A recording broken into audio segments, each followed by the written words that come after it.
আসসালামু আলাইকুম। আশা করি সবাই ভালো আছেন। সবার অবশ্যই ভালো থাকার কথা, কারণ খারাপ থাকাটা আমাদের কখনোই কাম্য নয়। আজকে অ্যাকচুয়ালি আমরা যে বিষয়টা নিয়ে আলোচনা করব তা হচ্ছে মাইক্রোস্টকের টপ 7টা মার্কেট। যে 7টা মার্কেটে আমরা কাজ করব। আমাদের প্রায় অনেকেরই কনফিউশন আছে যে কোন মার্কেটগুলোতে কাজ করব, কোন মার্কেটগুলোতে কাজ করব না। সো সেই জায়গাটুকু থেকে আজকে আমাদের এই ভিডিওটা বানানো। আমরা আজকে দেখব এই টপ 7টা মার্কেটে আমরা কেন কাজ করব এবং অন্যান্য যে বাকি আরও কিছু মার্কেট আছে সেই মার্কেটগুলোকে আমরা কেন অ্যাভয়েড করব। ওয়েল, ফার্স্ট যখনই কোনো মাইক্রোস্টকের কথা আসে তখনই যে নামটা সর্বপ্রথম আসে সেটা হচ্ছে শাটারস্টক। কেননা শাটারস্টক সব মার্কেট, আপনি যত মার্কেটে বলেন না কেন, শাটারস্টক হচ্ছে সব মার্কেটের কিং। হ্যাঁ, সো অ্যাকচুয়ালি শাটারস্টক নিয়ে যে আমরা কোনো প্রশ্ন করব কিংবা কোনো কিছু বলবো সেটার কোনো স্কোপই নাই, কেন নাই। দেখেন, অন্যান্য মার্কেটের ডেটা তেমন একটা পাবলিক হয় না, বাট শাটারস্টক কিছুদিন আগে, প্রায় বছর খানিক কিংবা 2 বছর আগে একটা মেল করছে। মেল করে সবাইকে আমাদের জানাইছে যে তারা মোট সর্বমোট $1 বিলিয়ন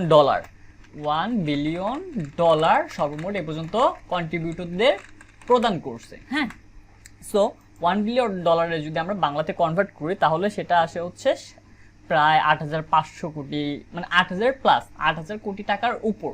ক্যান ইউ ইমাজিন, একটা কোম্পানি শুধুমাত্র কন্ট্রিবিউটরদের দিছে হচ্ছে 8,000 কোটি টাকার উপর। সো এই মার্কেটে যারা আমরা ধৈর্য নিয়ে কাজ করতে পারবো, যারা আমরা রেগুলারিটি মেনটেন করে প্রপার ওয়েতে কাজ করতে পারবো, তাদের জন্য অবভিয়াসলি একটা বেস্ট বেনিফিট। দ্বিতীয়ত হচ্ছে বিগ স্টক।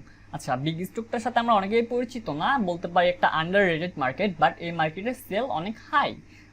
আপনি যদি শাটারস্টকের সাথে কম্পেয়ার করেন তাহলে বিগ স্টকে মোটামুটি এমন টাইপের ডাউনলোড পাবেন, যদিও বা শাটারস্টক কিং।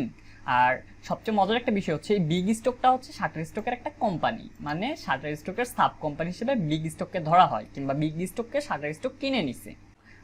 আমরা বিগ স্টক থেকে একটা প্রবলেম আছে, সেটা হচ্ছে পিএনএর টাকা উইথড্র করা যায় না, বাট স্ক্রিল এবং পেপাল এই দুটো মাধ্যমে আমরা চাইলে টাকাগুলো উইথড্র করতে পারি, যদিও বা পেপাল বাংলাদেশে সমর্থন করে না। Third, Freepik. আমরা যারা গ্রাফিক ডিজাইনার আছি তারা কম বেশি সবাই ফ্রিপিককে চিনি, শুধুমাত্র গ্রাফিক ডিজাইনার না, আমরা যারা ওয়েব ডেভেলপার আছি তারাও আমরা কিংবা 3D নিয়ে কাজ করি, ভিডিও এডিটিং নিয়ে কাজ করি, তারা সবাই আমরা এই মার্কেটটাকে চিনি।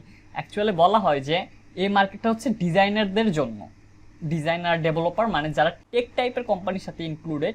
টেক বলতে এখানে বোঝানো হচ্ছে যে এই পেশাগত যে জিনিসগুলো, এই কাজগুলোর সাথে যারা জড়িত, তাদের জন্য আমাদের এই মার্কেটটা হচ্ছে সবচেয়ে বেস্ট একটা মার্কেট। ওকে, সো ফ্রিপিক নিয়ে তো কোনো কথা বলার প্রশ্নই ওঠে না। আমাদের 3টা মার্কেট চলে গেল। চতুর্থত হচ্ছে অ্যাডোবিস্টক। অ্যাডোবিস্টক হচ্ছে অ্যাডোবিরই একটা সাব কোম্পানি। সো অ্যাডোবি হচ্ছে বর্তমানে যতগুলো বিশ্বের টেক কোম্পানি আছে তার ভিতরে হচ্ছে অ্যাডোবিস্টক একটা কোম্পানি। সুতরাং আমরা চাইলে অ্যাডোবিস্টকে কাজ করতে পারি। আর অ্যাডোবিস্টকে কাজ করার কিছু মজার বিষয় আছে, সেটা হচ্ছে অ্যাডোবিস্টকে খুব ভালো সেল পাওয়া যায়।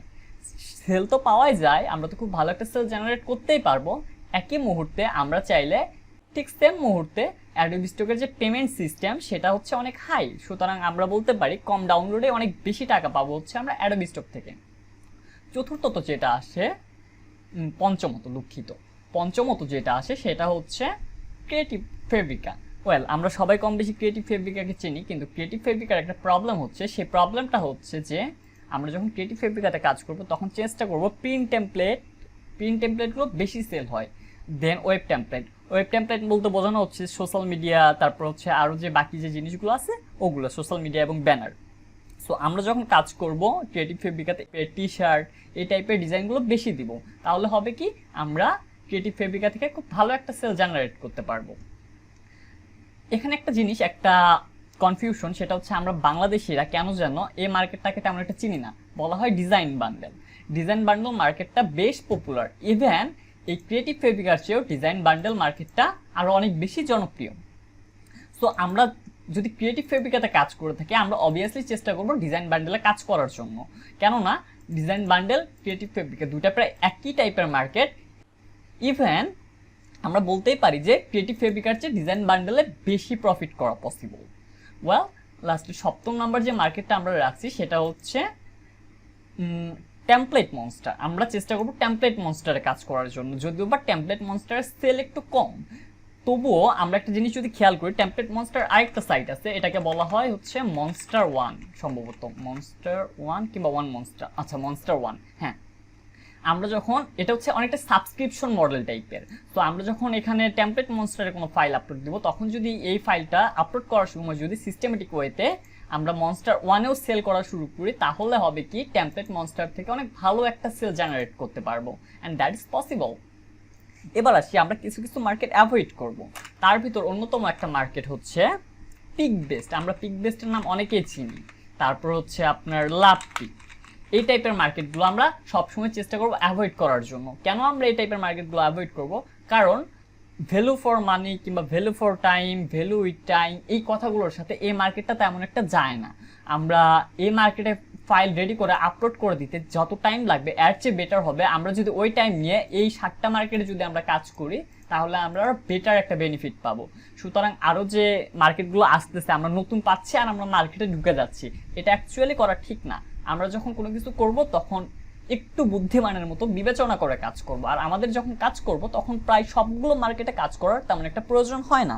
আমরা যদি চাই জাস্ট অল্প কিছু মার্কেট, এই যে এখানে যে 7টা মার্কেট দেখালাম, আপনাকে 7টা মার্কেটেও কাজ করতে হবে না, আপনি চেষ্টা করবেন 5টা মার্কেটে কাজ করার জন্য। আর যে মার্কেটগুলো সাইজ একটু ছোট সেই মার্কেটগুলোতে কাজ না করার জন্য।